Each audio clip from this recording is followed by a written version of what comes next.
Are you ready for a fun sew along with this fun pattern? I know I am.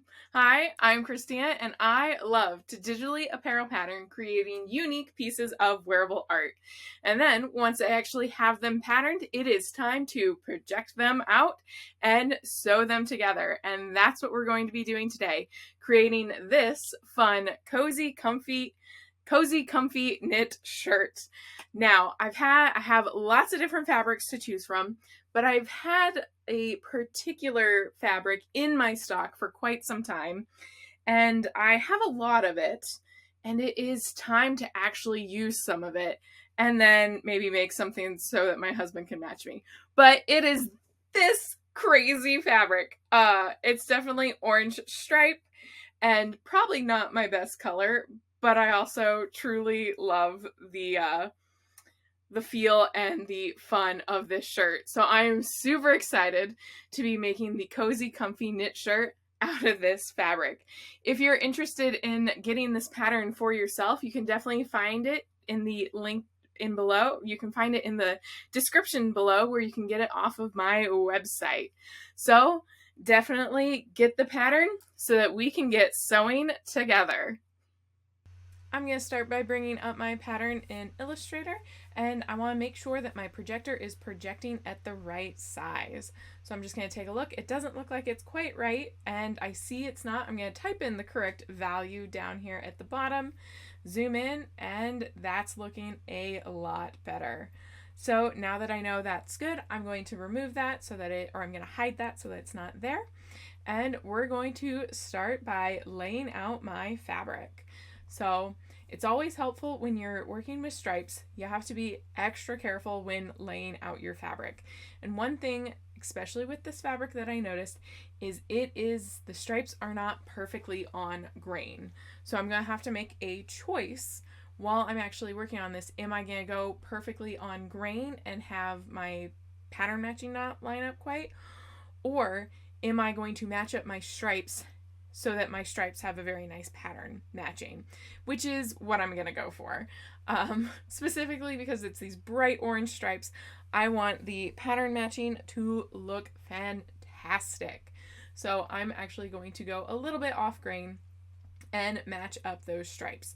It definitely takes a while to do that, and you want to make sure that they're matching up not just at the edge of the fabric but in between. Luckily, I can actually see the orange fabric through, or the orange stripes through the white stripes, so I'm actually able to slowly manipulate them into the right area, and I know that they're going to line up nicely.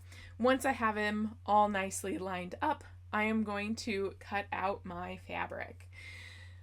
Then I'm going to move my fabric down, again matching up the stripes as best I can and really working through that. And before I actually cut, I need to make sure that I go and change to the other pattern.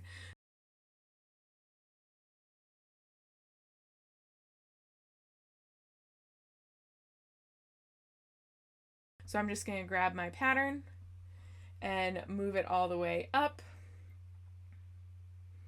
like so, give it an about placement right on there. Then I can do final adjustments to really get it lined up perfectly on that fold. And then again, I want to, since I already have the front cut or the back cut out, I want to double check and make sure that I'm going to be lining up those as close as possible so that when I'm actually sewing, it's going to be easy and happy. Then I'm going to go ahead and cut it out. There we go. Got the front, got the back. Now I am gonna actually do the neckband on the cross grain. I want to do this because I think having the stripes going in the opposite direction will make a fun little detail. So I'm going to turn my neckbands 90 degrees and get them cut out. And again, I'm going to kind of look at this and try to get it so I can continue the pattern pretty easily. And because of how the pattern's laid out and how wide this pattern is, it actually lined up perfectly. I can't believe how much this lined up that it'll just kind of continue on the way I want with very little hassle from me. So I got my neck bindings cut out here. I have my front one and my back one. So I'm just going to lay out my patterns really fast. There is my front part of my shirt, and then I have my back part of my shirt, and I have my 2 neck bindings. Now we're going to sew it together. So I am just a little bit off on the pattern. So I'm actually going to match up the pattern, not the seam, and we're going to fix it in the hem. So as I serge the front to the back, starting at the hem and going over to the sleeve, I'm actually more concerned with making sure that the stripes pattern match up than the exact edge of the fabric. And you saw I was off by about 1/4 of an inch.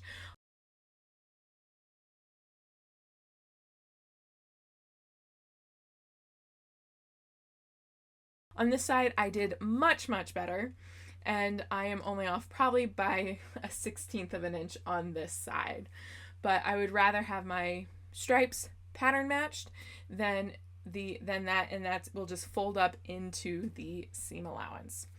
Once I have my side seams done, I'm going to go ahead and do my shoulder seams.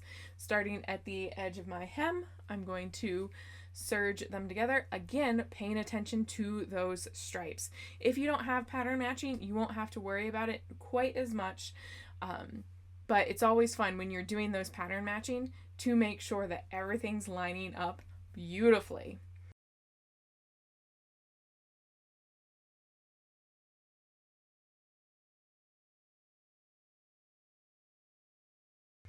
There we go, and it is now a thing. Ooh, I'm so excited.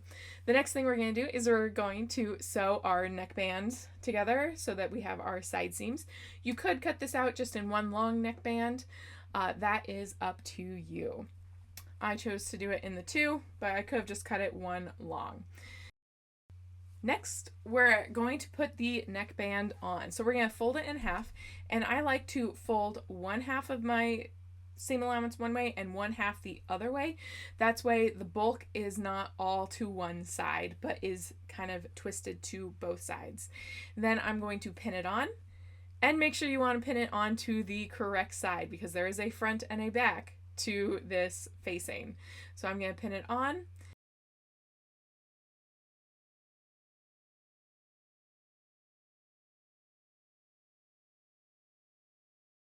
On both sides, I'm going to fold my seam allowances in opposite directions, fold it in half, pin it to the other side, and what I realized is I did not mark my centers of my shirt, front and back, and the centers of my neckbands. So I'm just folding to find the center and lining up so that I know that my neckband is stretched on nice and evenly. So this is your reminder to make sure you mark those center things so that you don't have to do these extra steps while you're putting it together. But if you forget, it's not the end of the world, and you can easily find the centers and get going. Once I have those lined up and pinned on, I'm going to go ahead and serge around, and I'm going to pull my neck binding just a little bit everywhere so that it is stretching onto the garment and pulling in my neckline so that it doesn't stretch out too much more. Just working around, making sure everything's lining up.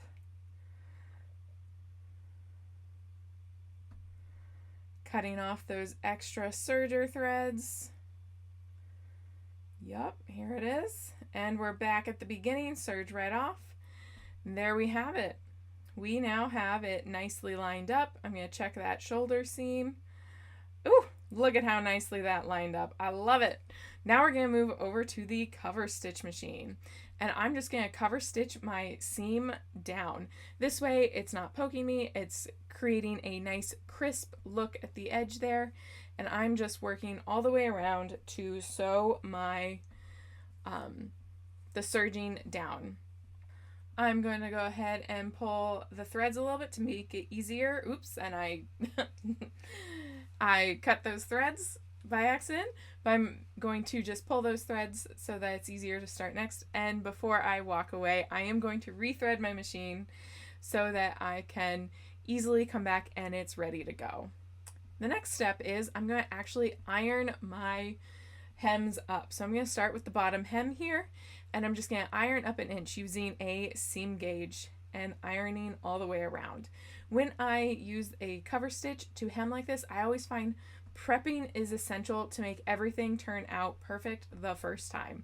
So when you iron and prep everything, you don't need to use your pins, you just have it prepped and it will be ready to sew.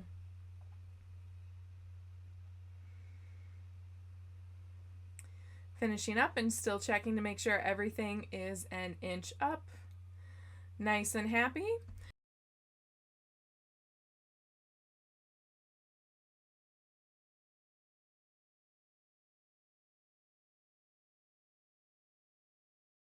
Then I could go and sew it right now, but what I'm actually going to do is I'm going to move on to the sleeve.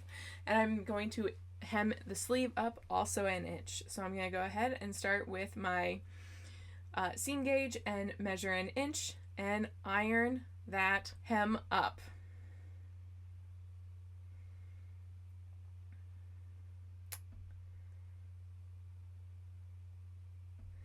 There we go, one done. I love sleeve boards, they're so handy. I do wish I had a wider sleeve board as well.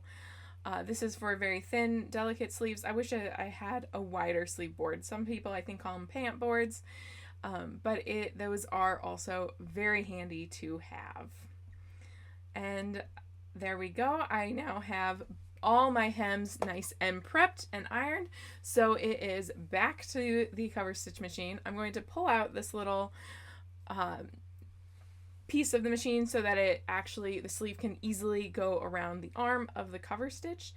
And I'm just going to cover stitch all the way around, catching my hem allowance or my hem seam allowance. There we go, one done. This time we're going to pull a little bit softer so that I don't I don't snap those threads. That always makes it a little bit easier. Look at how nice that looks. So now we're going to move on to the other side, or the other sleeve. And we're going to work all the way around. Awesome. Love it.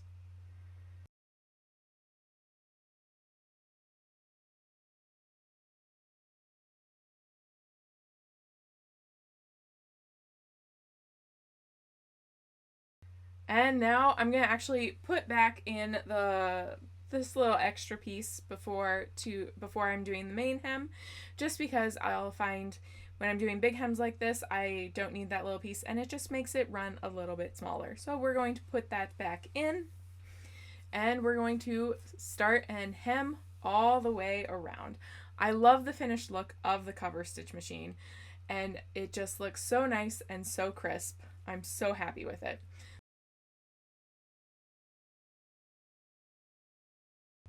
The last thing I need to do is trim out. So I always plan my hems to be a little bit wider so that the cover stitch machine can easily catch it and I don't have to go back. But that does mean I have to go back and trim down my seam allowances on the inside.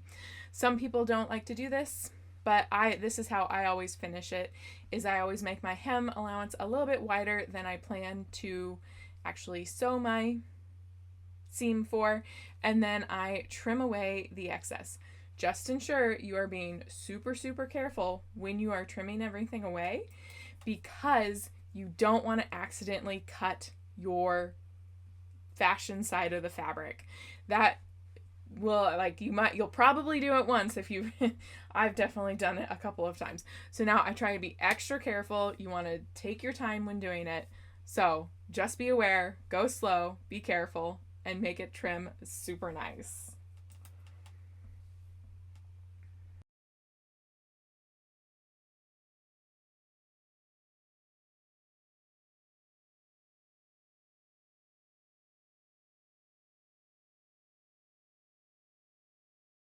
Ta-da! And here we have it. We have the cozy, comfy knit shirt all done. And it even has the pattern matching, which I was a little worried about when I was cutting for sure. But I absolutely love how this shirt turned out. If you enjoyed this video, please make sure to like and subscribe so you can see other fun ways to make your own amazing pieces of wearable art. And if you're interested in this pattern, you can get it down below for free if you sign up for my email list. So you can make your own cozy, comfy knit shirt. And I look forward to seeing you in some of my other videos. Happy patterning and sewing!